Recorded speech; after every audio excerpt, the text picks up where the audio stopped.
a lot of MDs, medical doctors, are not required to take nutrition. So, they're not required to study the way all these different, energy sources affect your body. And that was shocking to me. And so I started looking more and more into it, and read a little bit more about it. And then I also do research at UCSF. And one of the things Cyrus talked about in the book was that, how do we induce insulin resistance in rats when we're studying a diabetes model? And it's you feed them a high fat diet. And it's exactly what I was doing at the Diabetes Research Center at UCSF. And it's like, everything is clicking. Yeah, it's crazy that this isn't more widespread knowledge, and it's crazy that every doctor I've ever had has looked at me and said, a vegetarian diet as a diabetic, I don't think that's going to work.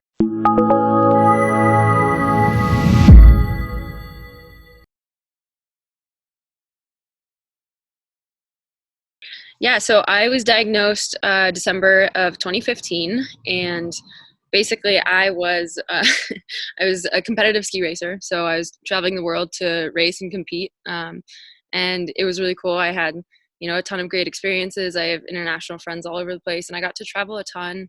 But it's a pretty rigorous sport. So I was training like crazy. I was in like peak physical fitness. I was working out twice a day and then doing an on snow training session. So between all of that, my activity level was extremely high. And I was in a race actually up in Canada in Panorama, and I couldn't stop drinking water. I couldn't quench my thirst, and I was peeing every 2 hours in the middle of the night, so I just couldn't sleep. And my muscles were so weak, like I couldn't walk up the stairs without being out of breath. So, let alone compete well in a ski race. So that that didn't end up too well. And so then I came home, had a really nice Christmas with the family, and was going to go backcountry skiing. I live in Lake Tahoe, and was going to go backcountry skiing. And I decided that since I was peeing so often, I must have a urinary tract infection. I'll just go to the urgent care really quick, grab some antibiotics, and I'll fix everything, and I'll be on my way. So I went in alone, just figuring, okay, I have a urinary tract infection. Like I said, I'll just get a bottle of pills and be on my way. And so they tested my urine, and they said there's no sign of infection, but I had the highest possible glucose level you could register on a urine test. So then we went to check my blood sugar, and it was at 564. And so at that point it was pretty clear to me that I had been dealing with it for at least a couple weeks. And the doctor walked back in after that result, and he said, it's a miracle you're walking and talking and that you're not in a coma. And so I called an ambulance, and it's going to come get you. So I called my dad, and I explained to him I was just diagnosed with type 1 diabetes. And he goes, no way, that's not right. Your doctor's wrong. Come home. So I drove home, got in my car, and left. I was like, nope. And so I drove home, and luckily my grandma was there, she used to be a nurse, and she explained, there's a difference between type 1 and type 2, and just because you're active and eat super healthy doesn't mean you don't have diabetes. And so that was a big mindset shift for me. And then I ended up going back to the hospital later and checked in for 4 nights. And it was a steep learning curve. It was pretty crazy, First night injecting yourself with insulin, it's pretty foreign watching yourself put a needle into your own body. So learning curve is steep. And I think the best piece of advice I got immediately upon my diagnosis was, the quicker you get back to your old life, the quicker things will feel normal again. So 2 weeks later, I was back at a ski race in Utah, and trying to figure out how things worked, and what to eat and what not to eat, and how much insulin I should take, and how adrenaline and stress and all these different hormones play into blood sugar as well. So that was a big curveball in my life plan.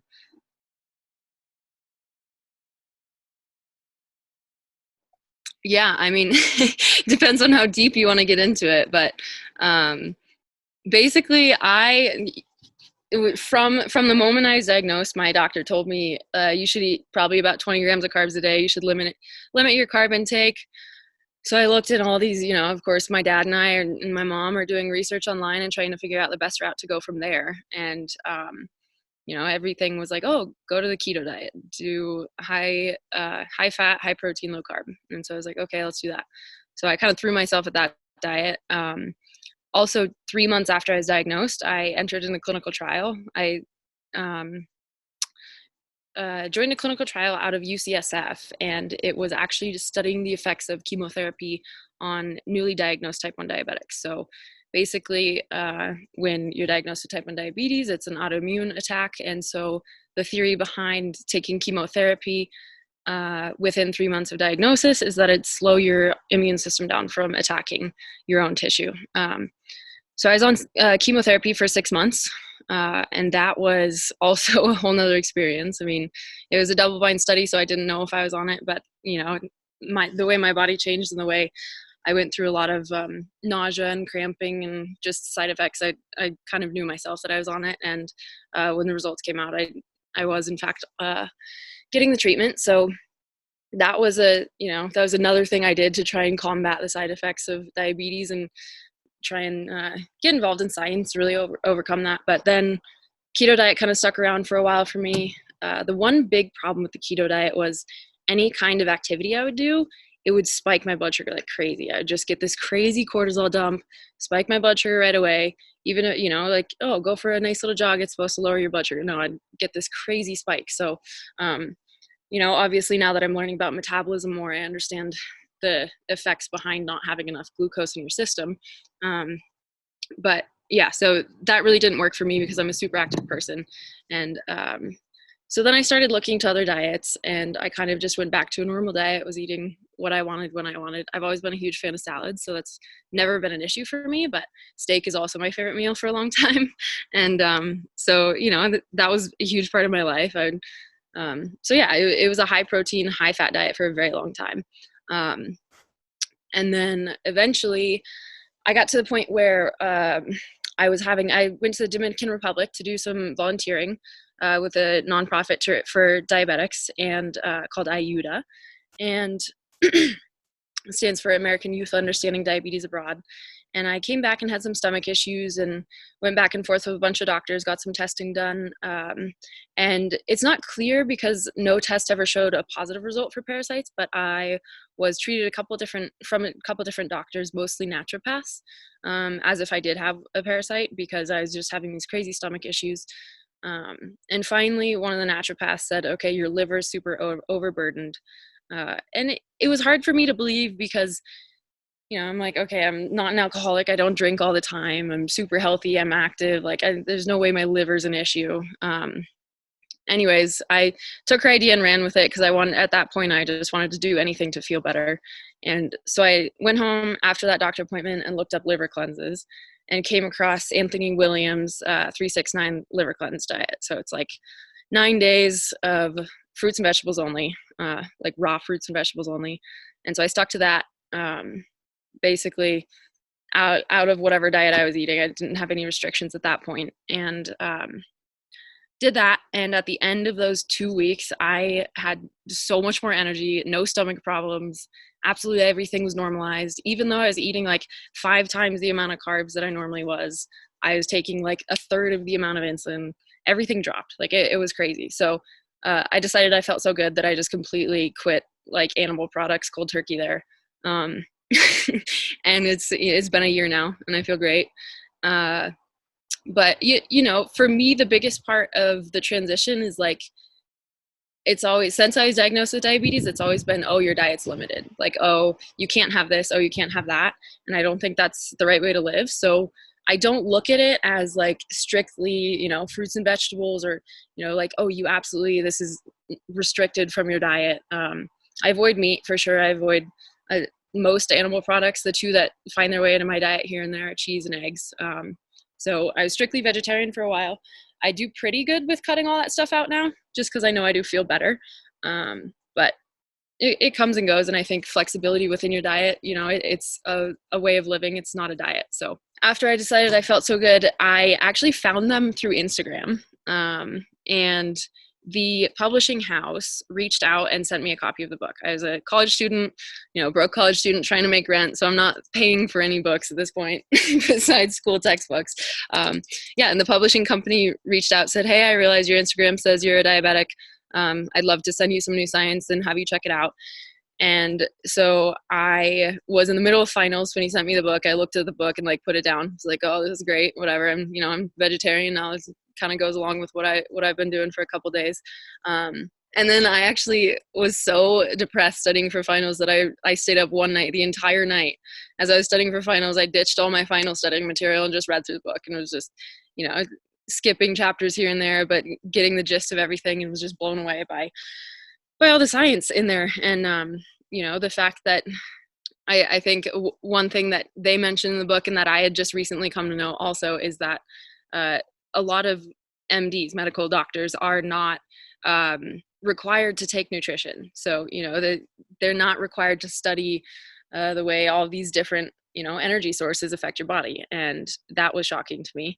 And so I started looking more and more into it, and read a little bit more about it. And then I also do research at UCSF. And one of the things Cyrus talked about in the book was that, how do we induce insulin resistance in rats when we're studying a diabetes model? And it's you feed them a high fat diet. And it's exactly what I was doing at the Diabetes Research Center at UCSF. And it's like, everything is clicking. Yeah, it's crazy that this isn't more widespread knowledge. And it's crazy that every doctor I've ever had has looked at me and said, a vegetarian diet as a diabetic, I don't think that's going to work, So here I am thriving. I love running long distance. I backcountry ski a couple mountains in a day, there's no limits. And it's easy to cut up an apple or take a bunch of fruits and veggies with you. And it's a lot simpler. Once you get a routine, it's super manageable. So I was diagnosed when I was 18. So this was 2015. I'm 23 years old now. And so it's about 4.5 years ago. And my A1C's never been off the charts. I think especially because I was in that clinical trial, I did have, some longer lasting beta cells, was spurting out insulin for a while. I started around, I think I had an A1C of 8. And then I quickly, once I was on insulin therapy after diagnosis, brought it back down to about 6.5. Steady for a while. After I went on the keto diet, it was about 7. I think it was 7.1. And now I'm back down to 6.3. So I'm still flabbergasted at the fact that I can eat way more sugar and take less insulin. But about a month and a half in to being vegetarian, I got my period back, and I have been able to predict it like the day I will get my period every month since. And so that's been revolutionary also. I went from taking 28 units of basal to 18 units of basal. And on the earlier part of my cycle, I take 16 units of basal insulin. So insulin requirements have decreased substantially. That's been amazing. Yeah, so I'm not a huge breakfast person unless I'm doing some big activity that day, but I've been studying a ton lately. So I'll wake up in the morning, like I said, have a cup of coffee, take my long acting and then 2 units of short acting. And then I don't usually eat until like 11 or 12. And when I do, it's either a big salad with just fruits and vegetables. I love using lemon juice as dressing, super simple. Or I will do a rice cake with either peanut butter and strawberry or avocado and tomato. And then, afternoon snack is either like a handful of nuts or a piece of fruit. If I'm planning on doing like just a short 1-hour workout, I'll usually do an apple with peanut butter beforehand, just because it seems to keep my blood sugar stable and give me that extra sugar feel I need. But like I said, if I'm working out in the morning, I will eat something before, because otherwise I get a pretty big cortisol dump too. And then for dinner, it's usually another big salad, or I really love spiralized zucchini, so veggie noodles and marinara sauce with either garbanzo beans or tofu or tempeh. And I get pretty creative, but for the most part, I love salads, and if the more fruit you add to them, the better it tastes. So fruits and vegetables and lemon juice, and it's pretty simple. Um, before I was concerned, every meal was kind of an issue. I would argue I had a bit of an eating disorder. I was never underweight per se, but I was just always stressed about what am I going to eat next? How is it going to affect my blood sugar? And just as a diabetic, you get in a head game about that. You're there's a societal perception about what you can and can't eat, and then there's the perception that you have about what you should eat and what your blood sugar has been stable before with. And so it's really helped me change to just kind of eat intuitively and eat when I want to. I'm just a lot more comfortable with food now, I'd say. And it's nice to know that fruits aren't off the table because they really are super satisfying. And then the other thing is that, obviously these massive salads have tons of fiber, so you feel really full really quick. When I did that 369 veggie cleanse, I was like, Anthony Williams says, eat until you're full. And sometimes beyond that, because when you switch to just fruits and vegetables, it's very lower calorie density. And so I remember I'd make these massive salads in like a big mixing bowl, and I would just be sitting there for like a half an hour chewing my salad, and my jaw would get so sore. And I was just like, what is going on? This is insane. Yeah, for the most part, it's just giving me freedom. Like I can eat what I want. And like with my family, I'm still happy to help them cook dinner and cook meat and cook whatever they want. Like I said, it's a lifestyle, and it doesn't mean that everyone around you has to do it. And that's been fine too. And I think if there's a time to go vegetarian or vegan or whole food plant-based, it's now, because people are so accepting of it, and there's so many different things on the market that help you with the transition. So it's funny because when I told one of my friends that I went whole food plant-based, they said, really? 2 years ago I asked you and you said, are you kidding me? I love steak. I could never. First of all, I think you gotta find it within yourself. Nobody else is gonna convince you to try a plant-based diet. The biggest thing is don't go from, one fully restricted keto diet to one fully restricted whole foods plant-based diet. At least that would never work for me. You just got to ease your way into it. Do what works for you. I do have to say though that the only reason I ever started this was because I did 2 weeks of whole fruits and vegetables only, and I just felt so good I couldn't reject it. So, maybe if you are like me and that was your, steak was your favorite meal, maybe you do that, and it's a big transition for those 2 weeks. But it was something that I just felt so good I couldn't turn it down. Yeah, and then the other thing is, like, everyone's different. I think if you try it, you will realize that it's going to change your blood sugar.